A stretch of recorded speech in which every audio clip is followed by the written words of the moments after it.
Caríssimos, quem vos fala é o professor Marcão, com mais um Marcão na História. Continuando a história do Brasil Colônia, estamos corrigindo agora o simulado 02. Então, olha só, vamos fazer a correção, sempre pensando em questões similares à ESA, SPSEC, vestibulares e o Enem. Por isso que eu faço uma miscigenação de estilos de questões, para abranger todos os aspectos que podem cair para vocês. Então, simulado 02, nós vamos agora para a correção parte 2. Aqui nós temos a nossa mensagem de sempre. Podem até dificultar minha batalha, mas nunca verão eu recuando da guerra. Determinação. Talento é muito bom, mas determinação, você não tem como errar. Você chega ao final do seu objetivo. Então, nunca vamos recuar na guerra. Olha só, aqui nós temos os nossos assuntos que eu já postei todos, tá? Já estão todos postados para vocês. É só procurar que você encontra. Eu estou fazendo por ordem de numeração, fica fácil você acompanhar. Como eu já falei, o Brasil, colônia. Depois vamos para o Império, depois vamos para a República e depois vamos para a História Geral. E também História de Santa Catarina. Então aqui nós temos os assuntos já abordados, que já estão postados.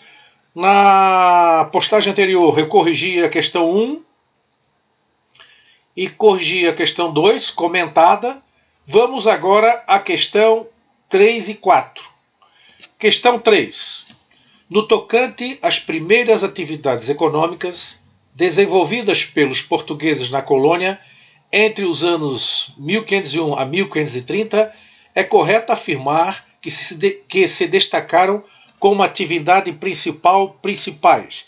Olha só, primeiras atividades econômicas.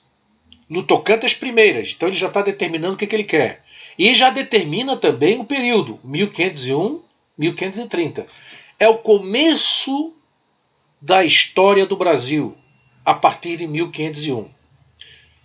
Nós temos aqui as opções, várias opções. Mas o que você encontrou no que se refere a essa atividade econômica entre 1501 a 1530? Apenas o pau-brasil, que era uma floresta que estava em todo o litoral, que vai do Rio de Janeiro até o Nordeste, pelo litoral. Então, a resposta correta é a D, a extração e comercialização do pau-brasil. Foi a primeira atividade. Já vou adiantando algum processo aí. Qual é a segunda? Vocês lembram? Açúcar. Produção de açúcar. O Brasil virou um imenso canavial, mas essa aí é a segunda etapa.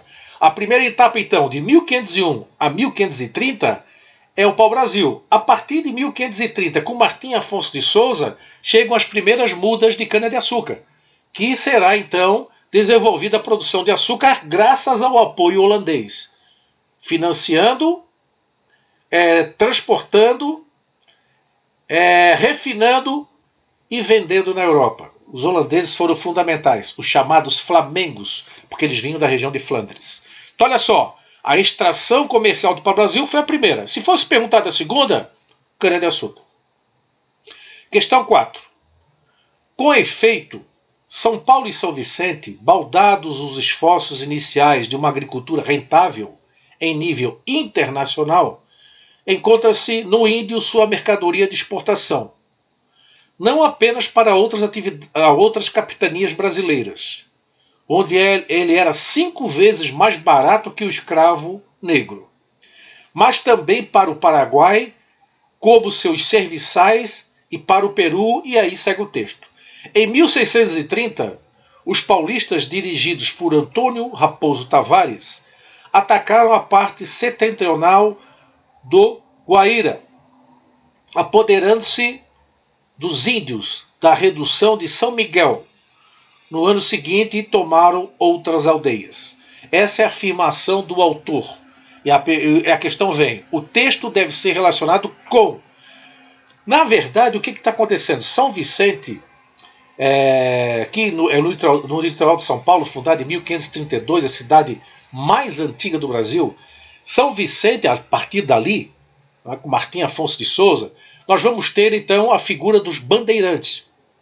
E esses bandeirantes, eles irão, no início, viver da escravização indígena para trabalho na mão de obra. Mas o que o bandeirante fazia? Ele pegava os indígenas. Eles pegavam os indígenas, como fala aqui, ó, agricultura rentável, que vai ser o açúcar, produção canavial, nível internacional, o açúcar, vendido no mercado para todo mundo. Mercadoria de exportação vai ser o quê? Para os bandeirantes vicentistas, que quer dizer, são da capitania de São Vicente. O índio. Ele era vendido chegando até Paraguai e Peru. Isso aí é afirmativa do texto. Então você não vai discutir se o texto, se você acha correto ou não. É o que o texto está afirmando, é isso que está valendo. Em 1630, ele fala de Antônio Raposo Tavares, o bandeirante Antônio Raposo Tavares, que ele ataca a redução de São Miguel e depois as outras. O que são reduções? São locais aonde os jesuítas viviam com os indígenas para catequizá-los. Já postei nas aulas anteriores, já está aí, você pode procurar, você encontra. Inclusive com imagens e tal, mostrando como é que funciona essas reduções. São as chamadas missões e reduções.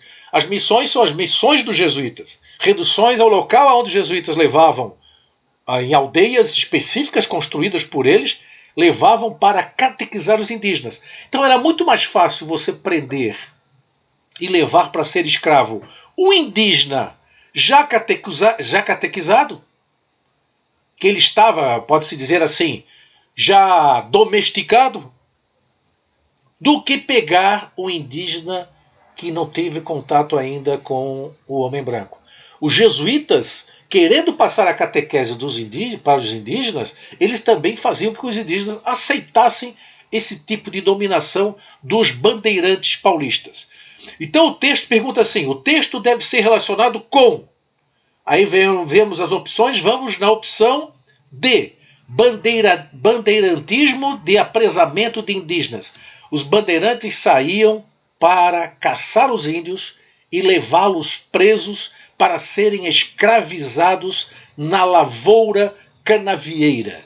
Ou qualquer tipo de outra situação, como anteriormente escravizaram para a extração do pau-brasil, mas ali não eram os bandeirantes. Agora são os bandeirantes, pessoas responsáveis por isso. Eles tinham vários leques de ações. Eles eram contratados para várias ações. São aventureiros fortemente armados e extremamente violentos também. Tá ok? Abração do Marcão. Próxima postagem, vamos ver a questão 5 e a questão 6.